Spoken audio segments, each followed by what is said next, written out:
What up, everybody? Welcome to episode 3 of Bracketology, the final one before the final episode, which is when we actually release our predictions. That'll be either Saturday night or Sunday morning. We'll see what things look like. There are some championship games on Sunday. How we doing, everybody? How we doing, Rolith? How we doing, Mad Drum Guy, Bugatti Bailey, and fellow lurkers? How we doing? All right, let's jump into it. I'm going to try to go quicker than I have been. A lot of the YouTube videos have been 40 minutes roughly with Bracketology. I'm going to try to keep it lower than I can. I'll do the accent redemptions after the YouTube, if that's all right, perk. Because I do ship these over to YouTube. But when we get to Speedstorm, I'll definitely take you up on that accent. But yeah, let's get into it. So, there's been a little bit of movement after last week's games, but I still got Purdue #1 overall seed. And they'll be facing the winner between Grambling and Longwood. Longwood did win their conference tournament, the Big South. They upset top-seeded High Point. I kind of wished High Point would have gotten in, but it is what it is. We got Longwood. So, they'll play the winner of the 8-9 matchup. You can't believe UTC lost? Yeah, I'm triggered too, Bailey. I thought for sure they'd at least make it to the finals and play against Samford, but it is what it is. All right, so Texas Longhorns, 9 seed out of the Big 12 against Dayton Flyers. They're an at-large projected bid out of the Atlantic 10. And then we got South Carolina, the 5 seed out of the SEC against Grand Canyon, projected champion out of the WAC. That tournament, I think, starts tomorrow, I believe. So, but they're the 1 seed in that tournament, so they should win it. I think they are the best team. Kansas, they don't got to worry about anything. They're in. I got them as a 4 seed right now. They were a 3 last week. Now they're a 4. They've lost some games. They got drilled by Houston on Saturday. And they'll play Akron, projected champion out of the MAC, the Zips. Now let's go down to the bottom half of the bracket here. Can y'all see that all right? Yes. All right, cool. Kentucky Wildcats moving up. They're hot right now, fresh off a win over Tennessee, the Volunteers. So the Kentucky Wildcats are now on the 3 line as one of the hottest Power 5 teams right now. They'll play Charleston, who actually is playing right now in their championship game. Last I saw, they were winning. But I do think Charleston will hold on to win that game, but y'all correct me if they did lose. I will fix that. So they're playing Stony Brook. Is Charleston Cougars champion out of the CAA. And then we got Clemson Tigers moved down a line to the 6th spot out of the ACC, facing the James Madison Dukes, who won yesterday. They are 31-3. Out of the Sun Belt Conference, and I got them as an 11 seed. I thought we might have App State out of that conference as a 12, but we got James Madison now as an 11. Then we got St. Mary's. They play tonight against Gonzaga in the championship for the WCC, the Gales. But they're fine. If they lose that game, they'll find themselves on the 7 line, just like I got them here. And they'll face TCU, the Horned Frogs, out of the Big 12. TCU probably needs to win at least their first-round game in the Big 12 tournament. Once that gets underway, I believe they play tomorrow. If they lose that first-round game, I don't know if they're going to feel as safely in as some might think. But I think they'll get in. I got them as a 10 right now. But I think one game is all they need in their tournament. They'll be fine. Marquette, the 2 seed, the Golden Eagles out of the Big East. They're safely on the 2 line. They'll face projected champion Oakland, the Grizzlies. They're playing right now. Last I checked, they were up by 2. It's a tight one against Milwaukee. So we'll see what happens there. If Milwaukee does win, they might be a 16 seed. They could take 15 spot for Oakland, but I think I would bump South Dakota State above them. All right, so there we go. There is the Midwest bracket. Let's fill it out here quickly. Obviously, Purdue moving on here. I don't think they have a hiccup like they did last year. I like Dayton to beat Texas. And then I like Grand Canyon. There's always a 12 seed to pull off an upset. I like them to beat South Carolina. South Carolina's had a great year. I think they're a great team. But there's always a 12 to 5 upset. And I think Grand Canyon, this is the spot. They match up well with South Carolina there. And I do like Kansas to beat Akron. I think Kansas gets by Grand Canyon, but I think it's a close one. And then Dayton, I think they fight hard against Purdue, but they lose, and then Purdue absolutely blasts Kansas to move on to the Elite Eight. Down here, we got Kentucky, Charleston. If there was ever a 14 seed to beat a 3, I think it'd be them. Charleston will be the toughest 14 seed, assuming they win tonight and get in. They're a very good team. Only 7 losses on the year. And then I like James Madison beating Clemson here in an upset. Anytime you win over 30 games regular season and you're a low seed, like a 11, that's dangerous. Always take it. Charleston tied 73 all with 50 seconds left. Oh, wow. Okay, and then their own T. Thank you for the update, chat. Sheesh, that's crazy. Well, hopefully they pull it off. I like them. I like their coach a lot. So, yeah, James Madison, I like them to win, and then they'll face Kentucky. I actually think James Madison can beat Kentucky here. I'm going to go with it. I think James Madison beats Kentucky. Sweet 16. And St. Mary's, TCU, that's a coin flip. I'd probably go St. Mary's. They're playing a little bit better than TCU is right now, but TCU's really good. I think that's a toss-up. And then Marquette beats Oakland, but Oakland probably one of the most dangerous 15 seeds out there. If there's any upsets later this week, Oakland could sneak up to the 14 line. That is assuming they even win tonight. But yeah, I like Marquette here, and then I like Marquette getting by St. Mary's. So we got Marquette against James Madison, and I think that's where the Cinderella story from James Madison ends, though in a close one. James Madison is very competitive. They've had a great season. So then we got Marquette against Purdue, and I do think Purdue advances. So there you go. There's the Midwest bracket. We'll move on to the East, where we see the number one overall seed at UConn, but they're the second highest one seed. SB coach is about to get teed out. I hope he does. UConn Huskies, number 1 seed out of the Big East. They are safely on the 1 line, even if they lose their first game of the Big East tournament. They'll play Quinnipiac Bobcats out of the MAAC.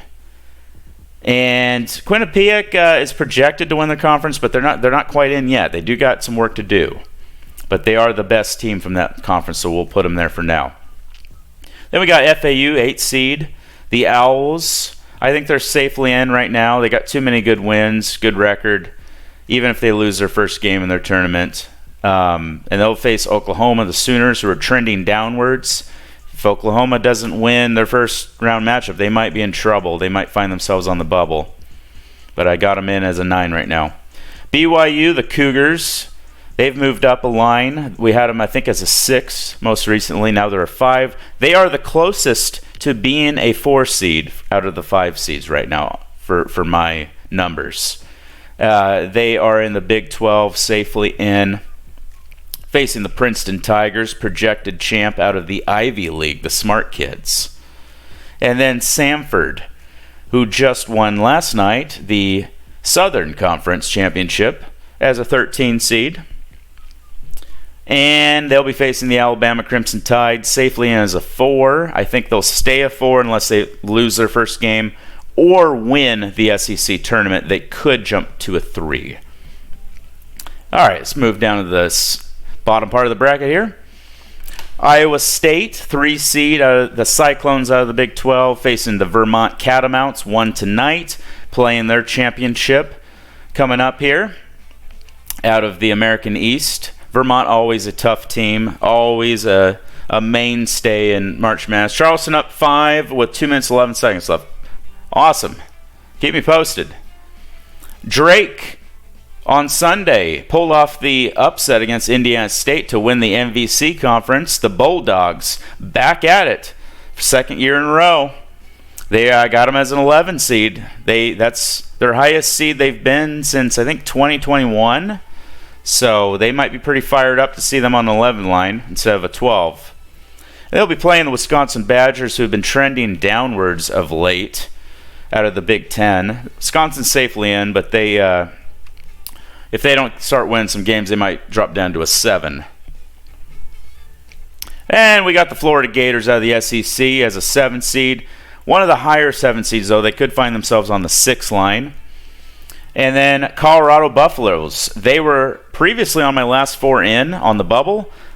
They had a big win at Oregon. That was a quad 1 win. So that got them off the bubble. I got them safely in as a 10.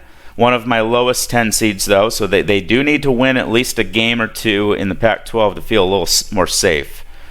And then we got Colgate, the toothpaste company, out of the Patriot League. They play in their championship. Is it tonight or tomorrow? Yes, Florida did lose to Vandy, Bailey. That's why they dropped a line for me. That was considered a bad loss. Colgate, I believe, plays tonight or tomorrow in the Patriot League Finals against Lehigh. So I got them winning that game and them as a 15 seed. Feisty 15 seed. And then they faced the North Carolina Tar Heels, who just won at Duke. Pulled off the sweep there out of the ACC. Carolina closing in on a 1 seed. So keep that in mind. All right, let's fill it out. Let's fill out the East bracket. UConn, no problem with in-state. Quinnipiac. I think FA... Hey, Adam Lee, 2324. Appreciate the follow. Welcome in. UConn wins FAU over Oklahoma for sure. FAU just plays better in March. I don't know what to tell you. Bailey, because they were a 6 last week, their resume is good enough to be a 7. I'll show you everybody the numbers after we get the brackets done here. Sneaky Princeton team, they made a huge run in March last year. Pulled off multiple upsets. But I do think this BYU team is for real. Might be the best 5 seed in the tournament. So I like BYU here. And Alabama-Samford, the first team to 100 points in this game wins. And I think Alabama gets there first. But that will give the Crimson Tide faithful a heart attack. Because I think they only beat Samford by maybe 4 points. Samford, a very good 13 seed there. So we got BYU-Bama. I actually like BYU. Small upset over Bama here. And I like UConn just narrowly squeaking by FAU. Tough matchup for FAU. I think there's just a little bit too much size that UConn has, and that's the difference. And UConn, let's face it, they might be the most talented team in the country. UConn versus BYU, I think this is a close game, but I do think UConn advances here. This side of things, we got Iowa State-Vermont. Closer than the experts think, but I think Iowa State comes out. And I like Drake in an upset over Wisconsin here. Drake's hot. Wisconsin's not right now. You know, sometimes you go with the hotter team. And Drake matches up well with Wisconsin. So we'll go with Drake. And Florida, Colorado, toss-up. I think Florida... we'll see where this game is played. It might come down to where the neutral site is for this game. This is assuming they actually match up together. But I think Florida, we'll go Florida right now. You like toothpaste over NC? I don't, Bailey, but I do think they keep it within 15.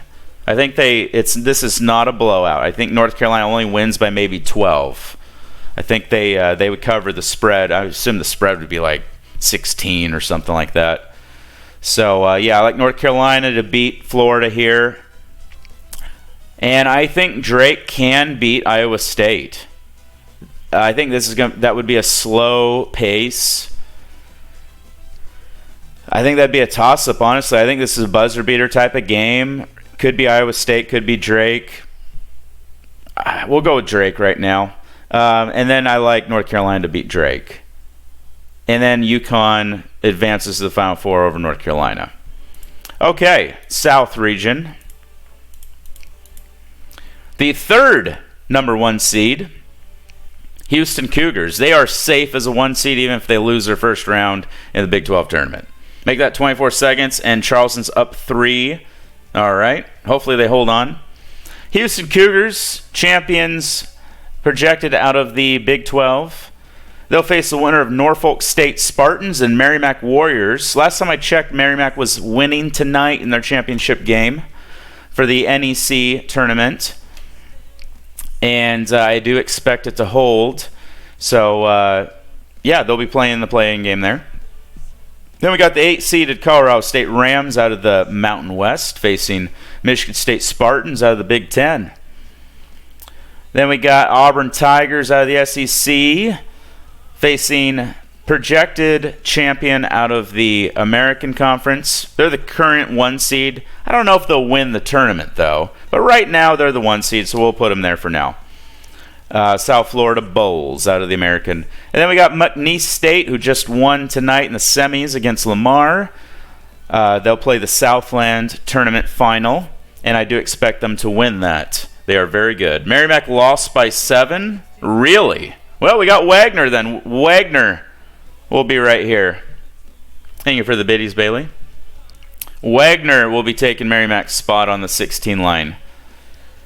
And all of this is made like an hour before stream. So games going on, that is what it is. Illinois fighting the line out of the Big 10, safely on the 4 line.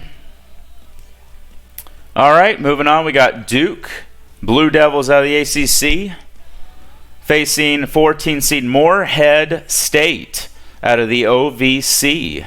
Sneaky 14 seed there. They won their conference championship a few days ago. I think it was on Saturday. And now we got 6-seeded Utah State, who's getting close to a 5 seed. They're trending upwards out of the Mountain West. Facing the first play-in game off the bubble, we got Indiana State Sycamores versus the Seton Hall Pirates.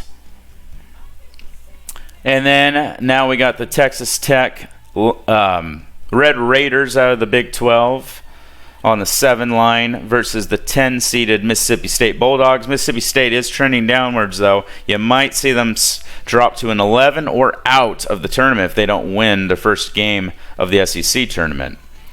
So many tournaments. And now we got Arizona. They were a 1 seed last episode, but now they're a 2 seed after Tennessee went 3 out of 4 against ranked teams. But Arizona is the top 2 seed right now that I have. So they could find themselves back onto the 1 line, but we'll see what happens. And they're projected champion of the Pac-12. They'll face the South Dakota State Jackrabbits, projected champ out of the Summit League. And I believe their finals tonight or tomorrow. Let's keep an eye on that. All right, let's fill out the South bracket. I like Houston here. Blowout win. Tom Izzo in March is a different animal. I like Michigan State over Colorado State. Colorado State, great season, though.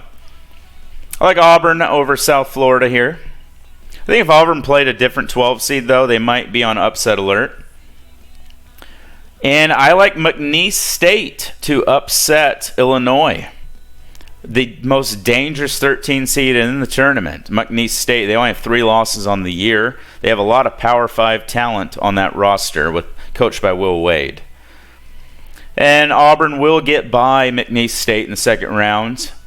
Houston will beat Michigan State here, and then I do think Houston beats Auburn and moves on to the Elite 8. Duke, Morehead State. I think Morehead State gives them everything they can in the first half, but Duke comes out on top. I really like Indiana State a lot. I think they beat Seton Hall here, but I think they run into one of the tougher 6 seeds here. So I think this is a down to the wire, games under 3 points. But I think Utah State comes out on top. But if Indiana State finds themselves as 11 against a different 6 seed, I really like that. They're dangerous if they get in. And I like Texas Tech over Mississippi State, who just can't seem to win games lately. And Arizona shouldn't have too much trouble with South Dakota State, but I do think that will not be a blowout. I do like Arizona over Texas Tech in a tight one.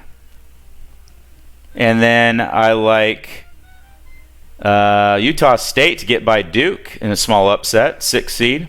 So now we got Utah State against Arizona. I think Utah State. I'm going to go with Utah State. We got a 6 against a 1. I think Houston prevails, though. I think Houston's too much.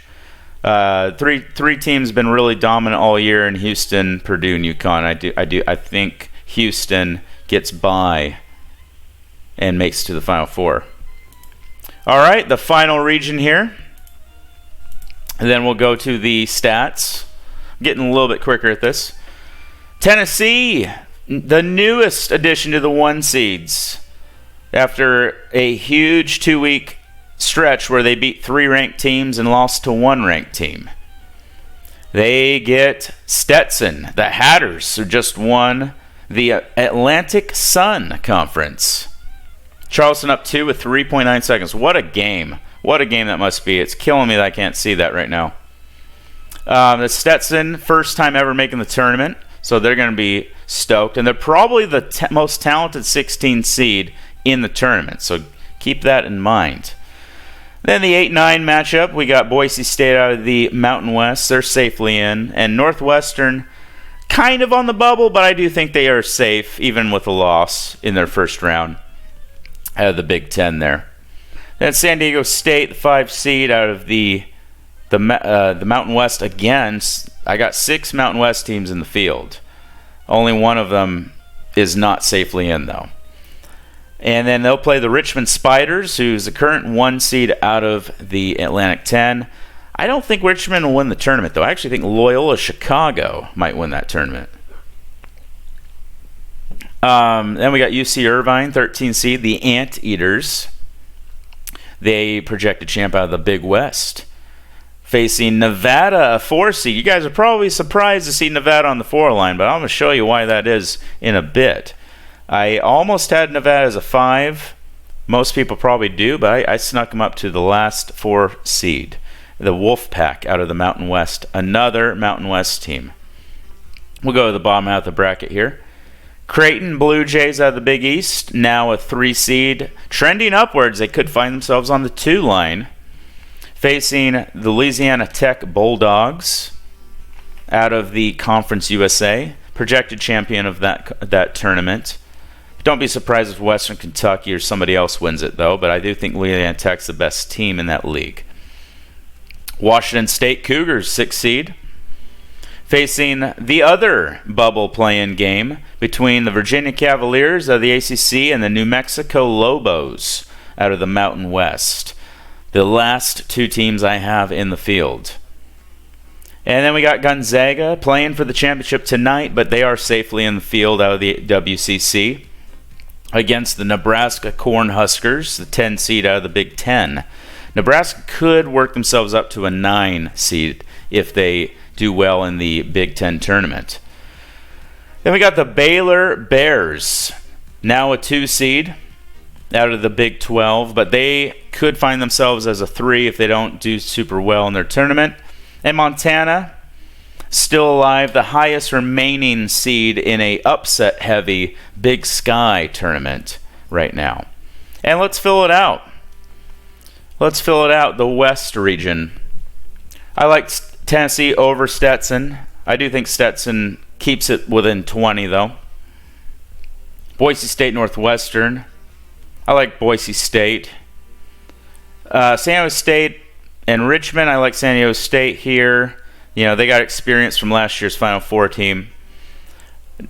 UC Irvine's going to be feisty in this game. You know, this is not going to be a blowout. It's going to be within 8. But I think Nevada, I really like this Nevada team. Now that I see this, I actually kind of messed this up with Nevada and San Diego State playing each other in the second round. So you probably won't see that come Selection Sunday because there are bracket rules. You can't have same league opponents play in the first 2 rounds. So that is my lone mistake now that I'm reading off the bracket here. But I like Nevada to prevail here. And I like Nevada to beat San Diego State. Boise State will be no match for Tennessee, and I like Tennessee to move on. So all 1 seeds, I just think they're just too much. Like the 1 seeds, typically there's one that loses to the 8-9 or maybe the 4 or 5. But I think this year the 1 seeds are really powerful. St. Mary's up 5 on Zags. All right, thank you for the update. Creighton, I like them over Louisiana Tech.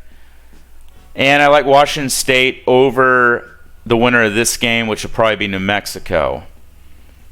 Gonzaga, I like Gonzaga over Nebraska. I don't see too many upsets with this region. And then Baylor over Montana. I think Gonzaga can beat Baylor here. I'm going to go with it. I think Gonzaga gets by Baylor, 7 seed. And I do think Creighton beats Washington State. And then I like Creighton to beat Gonzaga. And then I like Creighton to beat Tennessee to go to the Final Four. But I don't like this region. Hopefully the selection committee doesn't do it like this. Because this region, I don't see anybody. I mean, Tennessee's really good, but other than that, there's not a whole lot of Final Four teams in here. Maybe Nevada, sleeper. But, yeah, I think the other 3 brackets are a little stronger, in my opinion. And I'm a Tennessee fan. All right, let's go to the stats. So I'll show you guys all of the stats of each team. I do these manually. It takes forever. In case you're wondering how long it takes, it does take a long time. All right, so here are the 1 seeds. Here's your record, your net ranking, which is a prime criteria that the committee uses, as well as quad 1, quad 2, quad 3, and quad 3 records against those groups of teams. This is the most important column, the quad 1. You want as many wins in that as possible. You want as few losses as possible in quad 4. And then you got strength schedule and the non-conference strength schedule right here with these numbers. You want the lower number the better. Lower number the better with the net as well. So there's your 1 seeds. I'll scroll up here. As you can see, Tennessee is my 4th overall seed. This is my ranking of all teams right here. So Arizona being the 5 is the closest to being a 1 once again. And Tennessee being the closest to a 2. So here's the 2 seeds. North Carolina's trending upwards.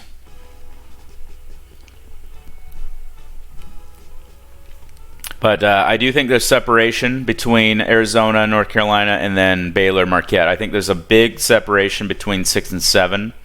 And you can kind of tell with the quad 1s. I mean, look at that, 8 and 3, 7-4 versus 8 and 7, 9 and 8. You know what I mean? And also the net rankings are quite a bit different than these two. So there's some separation there. And then the records are also better. You know, you got at least 2 less losses than Marquette. So there's some separation between the 6 and the 7 overall teams. Go to 3 seeds here. Iowa State is the highest 3 seed, but Creighton's knocking on the door. They both are 8 and 6 against quad 1. They're almost identical records, almost identical net ranking. It really just comes down to Iowa being in a better conference. You know, they have bigger wins. Even though Creighton has that huge win over UConn, Iowa State has multiple of those like massive wins that are in that quad 8. So their quad 1s are a little bit better than Creighton's. Basically, there is not much wiggle room between these two. They're very close, but that's really what it comes down to. And then you got Duke, Kentucky. They're close to becoming 4s. Don't be surprised if you see them as 4s if some of these do better down here. Maybe make your cam smaller for this part. Alrighty, I can do that. I just mostly want people to focus up here on the top lines here. 4 seeds, we got Kansas, Alabama, Illinois, Nevada. Nevada being the closest to being a 5, I mean. BYU really close to being a 4. Auburn's creeping up there too, but there's a lot of separation after Auburn here. So another separation point is between 18 and 19 here. Auburn, BYU could creep up to 4, but I can't say the same for South Carolina, Washington State, San Diego State. I just can't say the same. Auburn's a weird resume, 6 in the net, but only 1 quad 1 win, but they don't have any bad losses.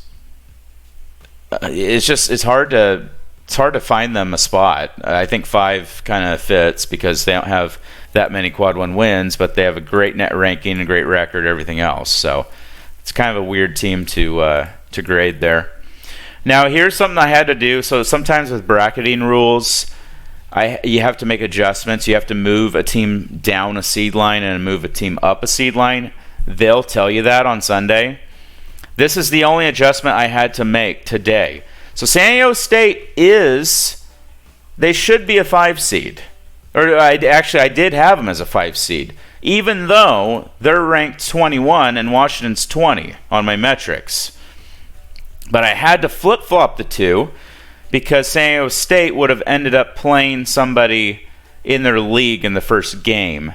But it ended up making a mistake anyway. I just needed to get Nevada out of there. I need Nevada in a different region. But basically that's what I did there. Washington State does have a better resume than San Diego State by a hair. They got 3 more quad 1 wins. They don't have a better net, but they do have a better record as well. They got that 1 bad loss. That's kind of what sticks out there. Also a worse strength of schedule. So I do have San Diego State above them. So keep that in mind. That's why it's in italics. And here's where it gets kind of hard to shuffle people around. So after San Diego State, it's kind of a separation point between 21 and 22 here.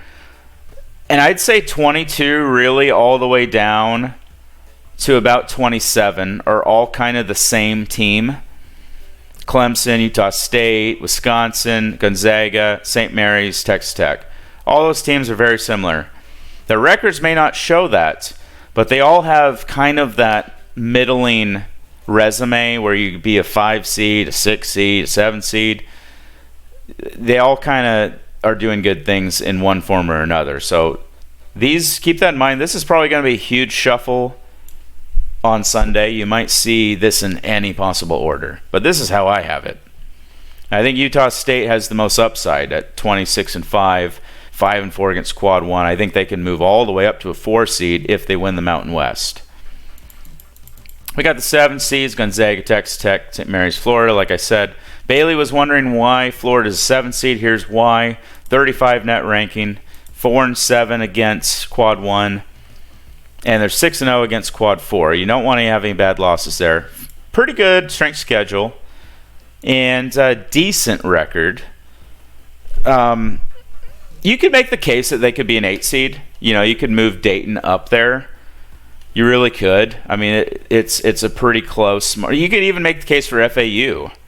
But it's really these 3 right here could be in any order. Moving on here, 8 seeds, Dayton, FAU, Boise State, Colorado State. All pretty good resumes. I mean, this is a really deep tournament this year, y'all. A lot of good teams. You don't normally see this good of resumes on the 8 line in past years.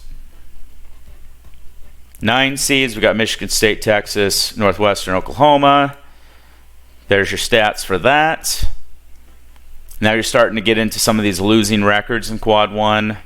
You typically start seeing that around the 9-10 line. In past years, even the 8 line, sometimes 7. And here's your 10s, Nebraska, TCU, Mississippi State, Colorado. Colorado, the final 10 seed. So they need to start winning some games. Really, any 10 seed should probably win at least a game in their tournament this week. And the 11 seeds, the ones that are in, the teams in bold, I should have mentioned, they have either already won their conference or are the number 1 seed right now, the highest seed left. Drake, look at Drake. I mean, people I ask, why you got Drake as 11 seed? They're 4-1 against quad 1 teams, 3-3 against quad 2, 11-0 against quad 4. The so-so strength of schedule. 132 is not too bad. And 47 net. Pretty good resume. And then James Madison, 31-3. That's why they're an 11 seed.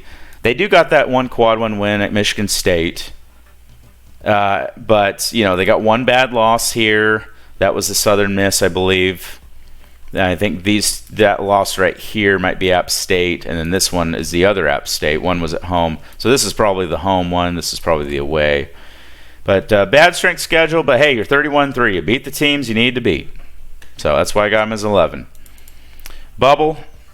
Why is Indiana State in, you ask?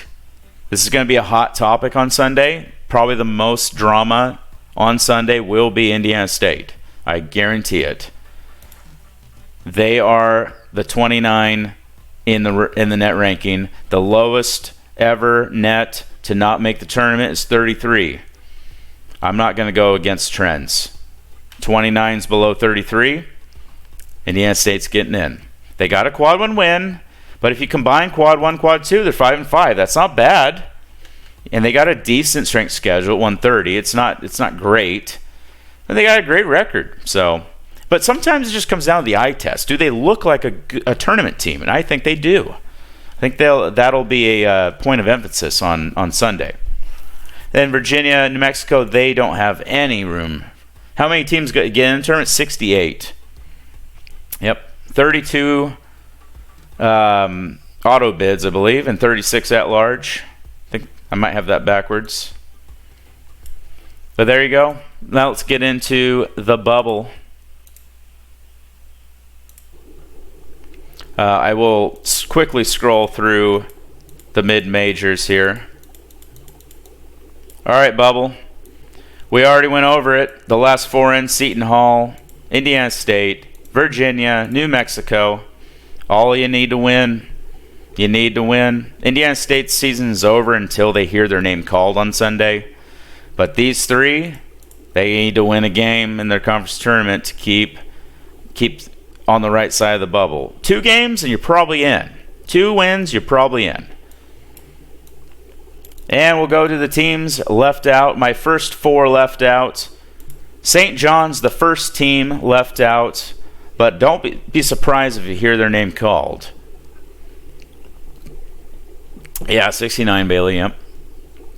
Wake Forest right behind them. Then Utah, then Pitt. So this is my last 4 in. As you can see, not very good quad 1 records. Decent quad 2 records. But these records aren't great. Pitt's is okay. 19-12, 18-13 is not great. All have decent strength schedules, though. It gets even bubblier as we move on to my next 4 out. Texas A&M, Villanova, Providence, Memphis. I think Memphis has the most upside if they don't win their tournament because they are 22-9. They have a little bit of wiggle room, even though they're below these 3, because once you get to 14 or 15 losses, you're done. There's only been a couple of 14-loss teams that have ever made the tournament. I think the worst record ever is 17-15. So you're not looking good if you got that many losses. So Texas A&M, if they lose one more, they got that dirty number 14. Villanova's already at the dirty number 14. So I think Villanova needs to win the Big East tournament. If not, go to the title game and lose by a buzzer beater or something. Then maybe they get considered. But I don't know. With 15 losses, they'd be 20-15 at that point. I don't know about that. And then we got the next 4 out. We got UNLV, Iowa, Oregon, Loyola-Chicago. They all they kind of need to win their conference tournaments. Let's be real here. But I do think they might be considered if they go on a run, if they make it to their title game of their conference tournaments. Then maybe they'll maybe one of them sneaks into the last 4 in. And then finally, these 3 need kind of a prayer or just win their conference tournament. Bare minimum, make it to their conference tournament championship. Ole Miss, Ohio State, Butler. Not considering anybody else past rank 84. So there we go, chat. That concludes Bracketology. I will release my final projections and Twitch's overall final projections either Saturday night or Sunday morning. We'll see how we do, if we can go perfect 68 for 68 like we did last year. That'd be great. If Twitch continues to be perfect back-to-back years, that'd be outstanding. But I'm going to conclude this here.